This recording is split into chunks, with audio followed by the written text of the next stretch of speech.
BC ఐకాసా ధర్నాకు సంపూర్ణ మద్దతు. కాంగ్రెస్ ప్రయత్నంతో రిజర్వేషన్లు రావు. రేవంత్ ప్రయత్నాల్లో చిత్తశుద్ధి లేదు. పార్లమెంట్లో బిల్లు పెడితేనే సాధ్యం. బీజేపీ కాంగ్రెస్ పార్టీలతోనే ఇది సాకారం. కృష్ణయ్యకు స్పష్టం చేసిన కేటీఆర్. బీసీ ఐకాసా ధర్నాకు భారత రాష్ట్ర సమితి నైతిక మద్దతు ఉంటుందని కేటీఆర్ తెలిపారు. బీసీ ఐకాసా ఆధ్వర్యంలో బంద్ ఫర్ జస్టిస్ పేరిట ఈ నెల 18న తలపెట్టిన రాష్ట్ర బంద్కు మద్దతు ఇవ్వాలని కోరుతూ ఆర్ కృష్ణయ్య కమిటీ ప్రతినిధులు తెలంగాణ భవన్లోని కేటీఆర్ను కలిశారు. ఈ సందర్భంగా కేటీఆర్ మాట్లాడుతూ అధికారంలో ఉన్న బీసీల కోసం కేసీఆర్ ఎన్నో చేశారు. అసెంబ్లీలో చేసే నేపాన్ని ఇతరులపై నెట్టడం సమాజం కాదు. బీసీల విషయంలో కాంగ్రెస్ది చిత్తశుద్ధి లేని శివపూజ. బీసీలకు రాజకీయ రిజర్వేషన్లు సరిపోతాయా? రాజకీయ రిజర్వేషన్లతో పాటు అన్ని రకాలుగా మేలు జరగాలి. ధర్నాకు మద్దతు ఇస్తామంటున్న భాజపానే బిల్లు పెడితే అయిపోతుంది కదా అని వ్యాఖ్యానించారు. తెలంగాణ ఉద్యమం మాదిరే సమస్యను ఢిల్లీ దాకా తీసుకెళ్లి తెలంగాణ సాధించుకున్నట్లుగానే బీసీ రిజర్వేషన్లు కూడా సాధించుకుందాం. 18వ తేదీన బీసీ సంఘాలు నిర్వహించే బంద్కు మా పార్టీ మద్దతు ఇస్తుందని కేటీఆర్ స్పష్టం చేశారు. కాంగ్రెస్ ప్రయత్నం మంచిది కాదు అని కేటీఆర్ హితవు పలికారు. పూటకో మాటతో బీసీలను మోసం చేస్తున్న కాంగ్రెస్ సర్కార్పై కేటీఆర్ నిప్పులు చెరిగారు. 2004లో ఆర్ కృష్ణయ్యను తీసుకొని ప్రధానమంత్రి దగ్గరికి వెళ్ళి కేసీఆర్ 3 విషయాలు చెప్పారు. 1, దేశంలో ఓబీసీ మంత్రిత్వ శాఖ పెట్టాలి. 2, జనాభాకి అనుగుణంగా రాష్ట్రాలకు రిజర్వేషన్లు పెంచుకునే వెసులుబాటు కల్పించాలి. 3, చట్టసభలో బీసీలకు రిజర్వేషన్లు కావాలని కేసీఆర్ అడిగారు. భారతదేశ స్థాయిలో ఈ 3 అంశాల మీద మాట్లాడిన మొట్టమొదటి నాయకుడు కేసీఆర్ అని కేటీఆర్ గుర్తు చేశారు. బీసీ రిజర్వేషన్లపైన మా పార్టీ విధానాన్ని చాలా స్పష్టంగా మా పార్టీ చెప్పింది. గతంలో శాసనసభలో 2 సార్లు రిజర్వేషన్ల కోసం తీర్మానం చేసి పంపించింది. కానీ కాంగ్రెస్ పార్టీ లెక్క ప్రచారం చేసుకోలేదు.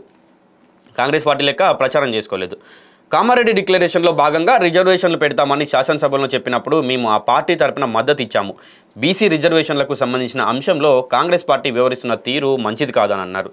కాంగ్రెస్ పార్టీ బీసీ రిజర్వేషన్లపైన 5 రకాలుగా మాట్లాడుతుంది. రాజ్యాంగ సవరణ ద్వారా పార్టీ తరపున రిజర్వేషన్లు ఇస్తామని, ఇక ఆర్డినెన్స్ ద్వారా, బిల్లు ద్వారా, మరోసారి రాహుల్ గాంధీ ప్రధానమంత్రి అయిన తర్వాతనే బీసీ రిజర్వేషన్లు వస్తాయని చెప్పారు. ఇన్ని రకాలుగా మాటలు మార్చిన కాంగ్రెస్ పార్టీ చిత్తశుద్ధిని మేము తప్పకుండా ప్రశ్నిస్తూనే ఉంటామని కేటీఆర్ స్పష్టం చేశారు. బీసీ రిజర్వేషన్లు ముఖ్యమంత్రి రేవంత్ రెడ్డి ఉన్నన్ని రోజులు ఆయన నాయకత్వంలోనే రావు అని చెప్పి అంటా ఉన్నారు. కాంగ్రెస్ పార్టీ మెడలు వంచి బలహీన వర్గాలకు ఇచ్చిన ప్రతి హామీని నెరవేర్చేదాకా నిలదీస్తూనే ఉంటాము. బీసీ డిక్లరేషన్లు ఇస్తామని చెప్పిన 1,00,000 కోట్ల బడ్జెట్ నుంచి మొదలుకొని బీసీ సబేలాన్ వంటి హామీలపైన నిలదూస్తూనే ఉంటాము. కాంగ్రెస్ తెచ్చిన 42% రిజర్వేషన్ కేవలం స్థానిక సంస్థల కోసం తీసుకొచ్చారు. కానీ విద్యా ఉపాధికి సంబంధించిన రిజర్వేషన్ల వాటా మిగిలిన అన్ని రంగాల్లో రావాల్సిన అవసరం ఉన్నది. కాంట్రాక్ట్ల నుంచి మొదలుకొని అన్నింటికి సంబంధించిన వాటిలో 42% వాటా రావాలని బీసీ సమాజం డిమాండ్ చేయాలని కేటీఆర్ సూచించారు. కాంగ్రెస్ పార్టీ చేతిలో ఉన్నటువంటి కార్యక్రమాల అమలుపైన మనం నిలదీయాల్సిన అవసరం ఉన్నది. బీసీ సంఘాలకు కాంగ్రెస్ పార్టీ ఇచ్చిన హామీలన్నిటిపైన నిలదీయాలని విజ్ఞప్తి చేస్తున్నారు. విద్యా ఉపాధి వంటి 42% రిజర్వేషన్లో అన్ని రంగాల్లో కనుక ఇస్తే లక్షల మంది బీసీ బిడ్డలకు లాభం జరుగుతుంది. బీసీ రిజర్వేషన్ల అంశంలో చిత్తశుద్ధి లేని శివపూజ లాంటివి. రేవంత్ రెడ్డికి బీసీల అంశంలో ఎలాంటి చిత్తశుద్ధి లేదు. రాహుల్ గాంధీ, మోడీ ఇద్దరు కలిసి ఒక్క మాట అంటే 1 నిమిషంలోనే బీసీ రిజర్వేషన్ల అంశం తేలిపోతుంది. ఇండియా, ఎన్డీఏ 2 కూటములు కలిస్తే బీసీ రిజర్వేషన్ బిల్లు వెంటనే చట్టంగా మారుతుందన్నారు. పార్లమెంట్లో బిల్లు పెడితే ఖచ్చితంగా బీసీ రిజర్వేషన్ల కోసం బలమైన ఉద్యమాన్ని నిర్మిస్తామని ఆర్ కృష్ణయ్య తెలిపారు. ప్రజా ఉద్యమాలు బలంగా జరిగితేనే ప్రభుత్వాలు, పార్టీలు స్పందిస్తాయన్నారు. ఎస్సీ వర్గీకరణ కోసం ఉద్యమం దశాబ్దాలు నడిచింది. అన్నదమ్ముల మధ్య వాటాలు ఎప్పటికైనా పంచాల్సిందే. బీసీలకు రిజర్వేషన్లు పెంచడం ఎప్పటికైనా తప్పదు.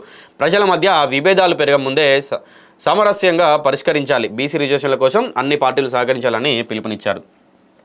సో మొత్తంగా అయితే అక్టోబర్ 18న పెద్ద ఎత్తున బంద్కు పిలుపునిస్తూ ఉన్నారన్నమాట ఆర్ కృష్ణయ్య. మొత్తంగా అయితే ఆర్ కృష్ణయ్య అవ్వచ్చు, ఇంకా చాలామంది కూడా నేతలు ఏంటంటే బీసీల రిజర్వేషన్ కోసం పెద్ద ఎత్తున పోరాడుతూ ఉన్నారు, పెద్ద ఎత్తున ఉద్యమం చేయబోతూ ఉన్నారు. అయితే ఈ తెలంగాణ ఉద్యమం ఏదైతే ఉందో, తెలంగాణ ఉద్యమం కంటే పెద్ద ఎత్తున ఇప్పుడు ఉద్యమ పోరాటం చేసి తెలంగాణ తెచ్చుకున్నట్లుగానే ఇప్పుడు మేము బీసీ రిజర్వేషన్లు కూడా తెచ్చుకుంటామని చెప్పి చెప్తా ఉన్నారనమాట.